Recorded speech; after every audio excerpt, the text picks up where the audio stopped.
I didn't really know that all of the joy could sit alongside heartbreak, that love could sit alongside longing. I didn't realize that all of these things could happen in a single day. We all have heartbreak, and we all have the power to heal. What if heartbreak isn't just something to survive, but something that teaches us how to actually live? In writing the poems in my book, I Am Maria, I set out to go within, to understand myself beyond the roles I've played and the losses I've carried. On this tour, I opened that journey up to conversation and learned even more. I sat down with people I love and admire, my friends, my siblings, my teachers, those who've helped me reflect, forgive, and imagine a more compassionate way forward.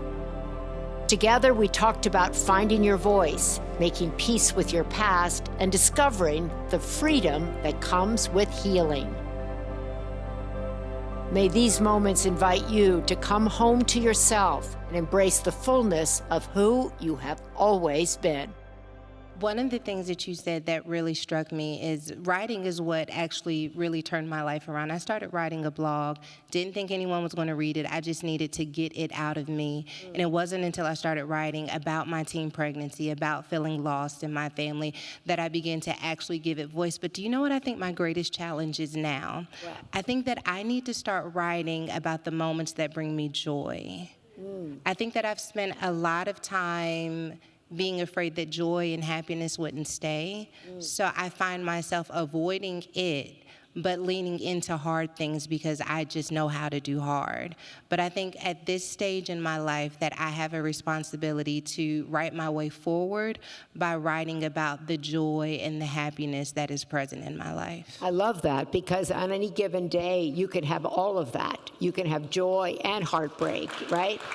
You can have all of that. And I think so many of us fear like, oh, we're having a great day today, or we're having a great dinner. Oh my God, we're not going to have it again. But just being present in the present, being present in the moment of, enjoying that.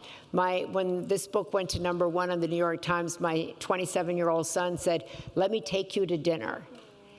He never took me out to dinner, and he took me to a really nice restaurant. I think he gasped when the bill came, and I was like, I'll get it. He goes, nope, let me get it. But I was like, this moment, it brought me so much joy, so much joy. So I didn't really know that all of the joy could sit alongside heartbreak. That love could sit alongside longing. I didn't realize that all of these things could happen in a single day.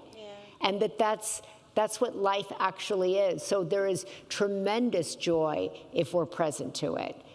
There's we're gonna get through all of these things if we have friends, if we have our faith, right?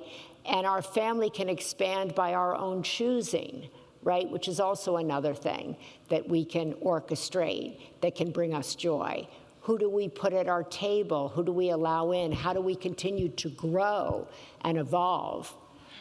I bet there are many people like me who just find themselves on autopilot trying to make it through the day. And when you said being present in the present, it just made me realize that if we're going to unwrap the present of the present, it may come through our writing. That may be the opportunity we have to really take a moment to assess our day, not just in the journaling, but to give it that poetic language and expression that allows us to really experience our day and savor it in a way that we can go back and look at it as well. Yeah, because I think, the idea that I'm sure people don't come in here thinking of themselves as a poet, right? I didn't either.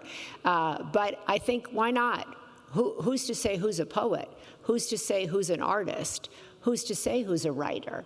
It's anybody can claim that mantle. And the narrative that we tell ourselves is critical to how we see ourselves and how we walk in the world. So why not write a narrative that's awesome for you, that tells a story about how awesome you are, how much you've triumphed over, the courage that you've exhibited, the boss that you are.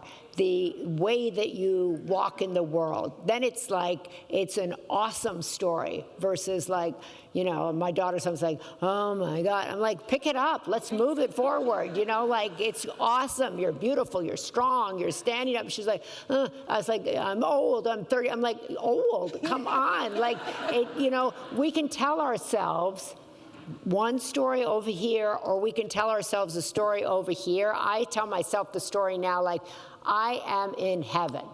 I love my life. I'm proud of myself. I love coming here. I'm going to have dinner with Mal. Jan is my friend. It's great. This book is good. I get to talk to you. These people come out. This is effing great.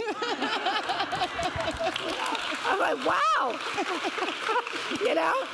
And, you know, I created that. So, like, let's keep going. This is fun. This is fun. And yes, there's sadness and everything, but I'm in a fun moment. I feel really free. I'm really all about telling people it's great to be able to get older. It's a blessing. As I say, I see so many people who come into my house who are in their 30s who feel 10 times older than me. They're like, oh my God, I'm so old. I need to do this. I pull up my face. I'm like, what? I'm like, I'm so grateful that I'm this age. I'm so grateful that I get to see my grandchildren. I'm so grateful for my health. It's great to get old. It's great. I'm trying to reimagine the narrative around aging. Yeah. That's a beautiful thing, and our culture needs that. Reimagine the story around what success is. Our culture needs that. So I think of these things like, wow, this is a need. Let's go do that. That's fun. I want you to read one of your poems. I feel like if you are one of those people who are maybe falling for the illusion of what success looks like, or trying to discover what authenticity is, that this is a poem that would really speak to them. So I was going to read it, but you're here. No, girl. You know, I'm not a poet yet. I will be one. You know, You are a poet. I have considered myself a rapper, I'll be honest with you. Okay. Well, there you go. Don't want to get That's too a form of jazzy poetry. here. It is a form of poetry. It's a form of poetry. God Reporter knew. poet, rapper poet. Period. Okay, here we go. This poem is called Go Find What You Need. You, my love, are still looking for what you need, looking for what you think will make you feel enough, feel big, feel good, feel loved. I want you to be happy. I want you to be free. I want you to know you owe nothing to me. Go run, go play, go be free. You haven't found what you need in me. We all look to another to fill that hole, created long ago by another, not me.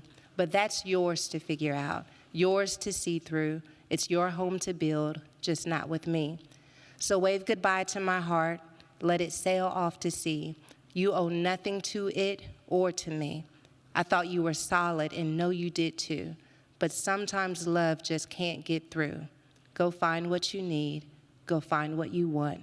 Go look for what's missing. I pray it fills your heart.